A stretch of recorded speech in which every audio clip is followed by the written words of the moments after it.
Final community. I'm back. Mr. Bizzarro here with you once again. I got a fucking stack a mile high, so we need to get started right away. And this is going to run over. And that's just the way it is. And my take on the whole running over the time issue is I like them long. I like it when you can put on a post that Nathan runs long for 30, 35 minutes and you can just do what you got to do and he's in the background. You're cleaning some LPs. It's cool. I like them long, so here we go.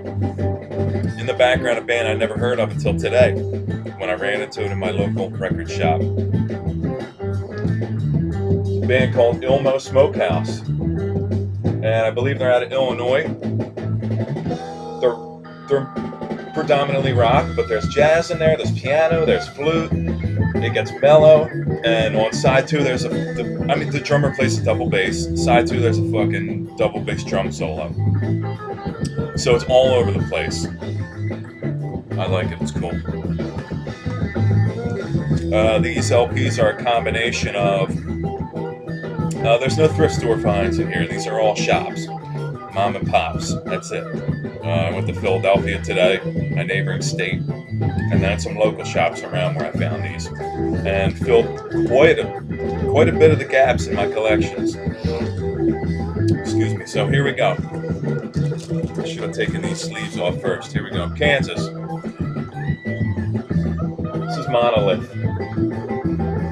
Not really too much to be said about Kansas, but when you find more than one Kansas in a row and they're decent releases. There we go. It's cool. Monolith.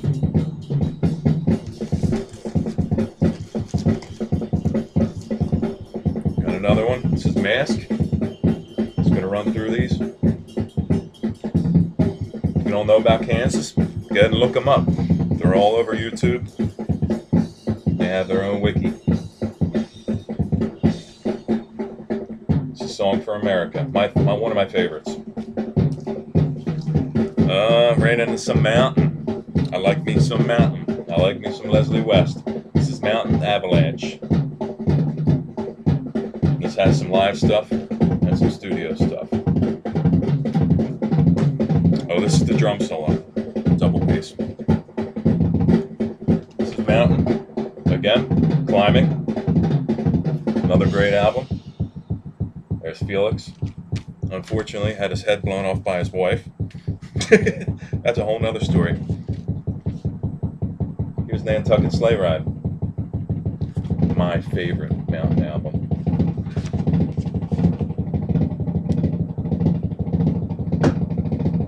It's cool. And what I like about this is this came with the original artwork inside. This is really cool. It's a lyric sheet, but there's some really cool artwork. Let me show you a little bit. Isn't that cool?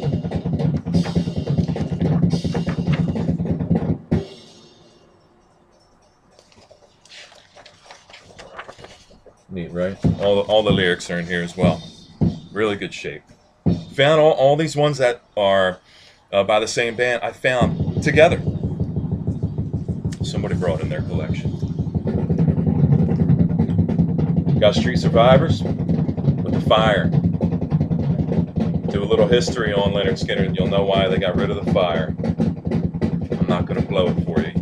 You go read about it. Don't go cheating on me. Pretty cool, right? And this has the original insert. This is the insert sheet. Basic information about the band, production, members, things like that. Here's another one. This is a repress, but this is one more from the road. Skinner. This is the 2 LP repress, so it sucks because they stuffed 2 fucking LPs into one, and I hate that shit. Crosby, Stills and Nash.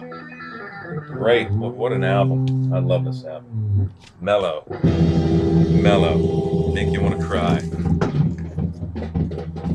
This was in mint condition. Absolutely mint, 100%. Nothing wrong with it. I'd almost consider it to be unplayed. Cool, right? And we ran into some Dead. I had to pick this up. This is live. And it's great. Man, it's in great condition as well. Sounds good. There's another one.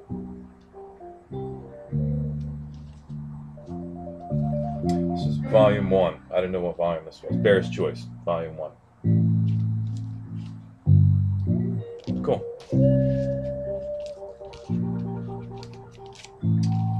Never remember what way to put that up. American Beauty.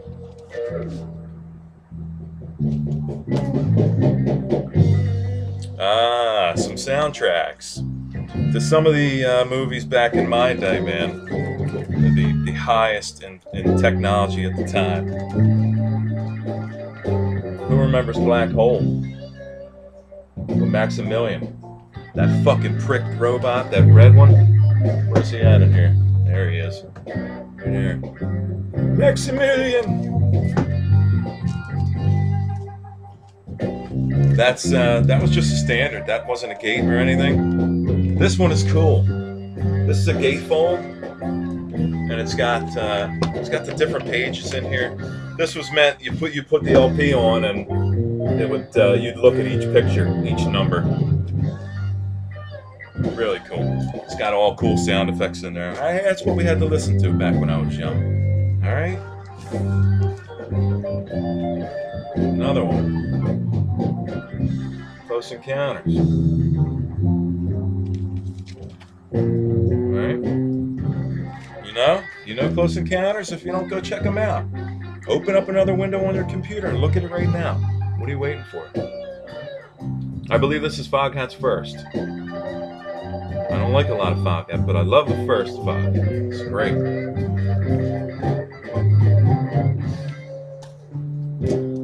I already had this. But for $3,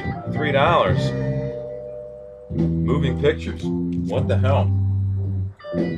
I picked it right up. It's got the original shrink on it, so you know the cover's in really good shape. I'm going to save that one till last. I'm going to save this one. I'm going to save that one. Okay, here we go. People were recommending this. I typically wouldn't go in this direction, but I picked it up because it was in really good shape. The Alan Parsons Project. Austin Powers reference. Eye in the Sky. It's got the only hit that I remember from Alan Parsons.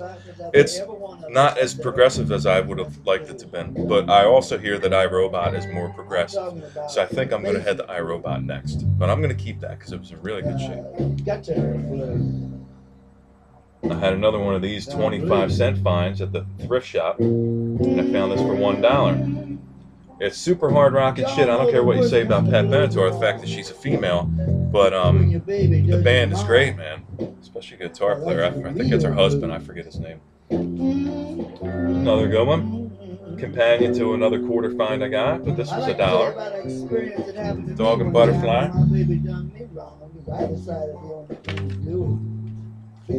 See, they just, this band, they just went from, a double bass fucking rock explosion solo to straight blues. And then they go back into some really hard rock, and then some piano shows up. It's really cool, man. I think it'll suit a lot of people's tastes. Maybe not everybody. Know who you are. Here's one. I think this is one of the first CDs I ever bought back in the day, was this band.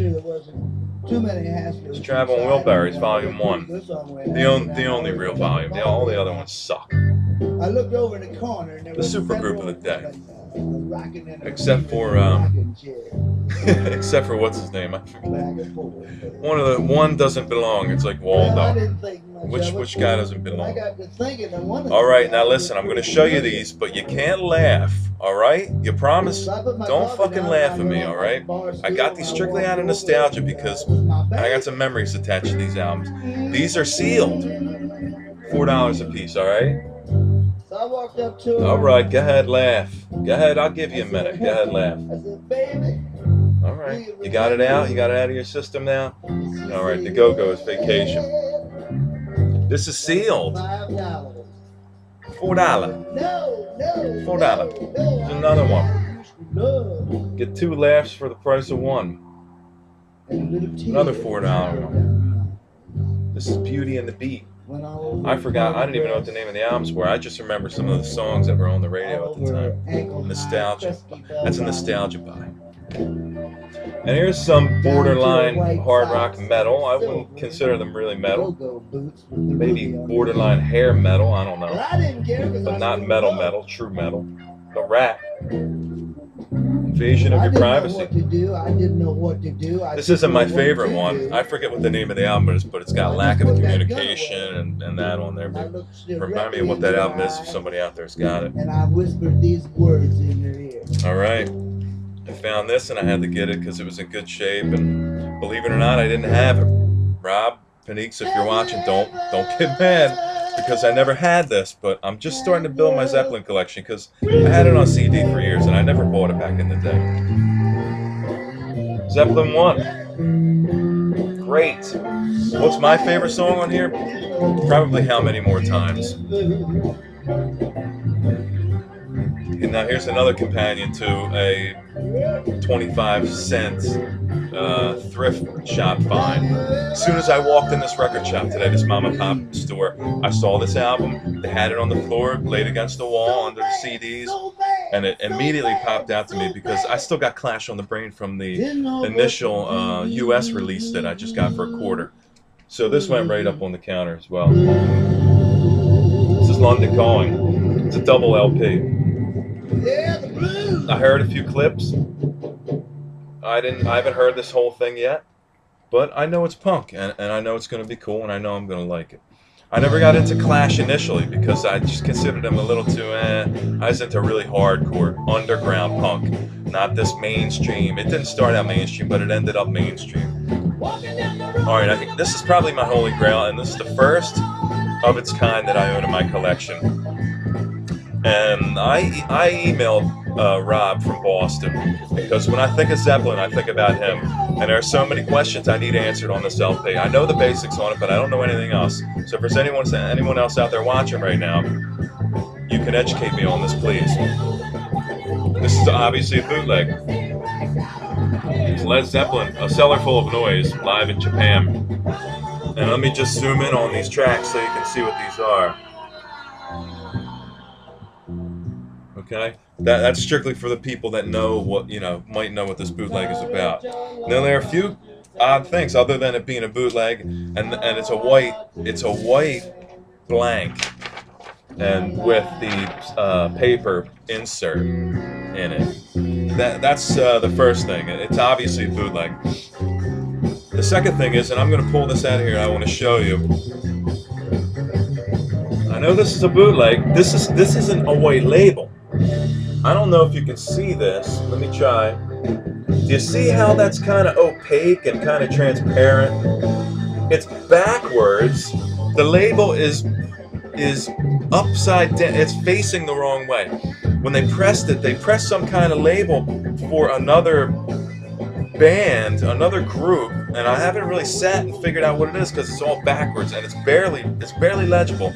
But they apparently turned this label upside down, so the wrong side was facing up when they pressed it.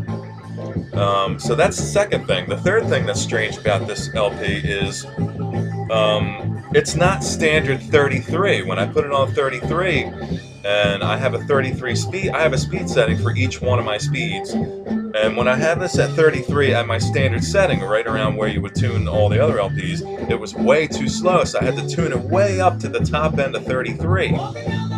That was like the third thing that kind of tripped me out. That is, so there are so many questions there I need answered. So please, I need some help. If it's not Rob that answers, but somebody else answer if you know what the heck that's about. I'm new with the bootleg albums, but I knew it was a good deal. It was only $9, so I snatched it right up. On that note, thanks for watching, guys. I appreciate it, and thanks to all my new subscribers. Don't think I forgot about you. I have. I really appreciate it. I appreciate everyone's interest, and thank you for watching. And stay tuned for the next post. And as I always say, if you don't know, learn, man.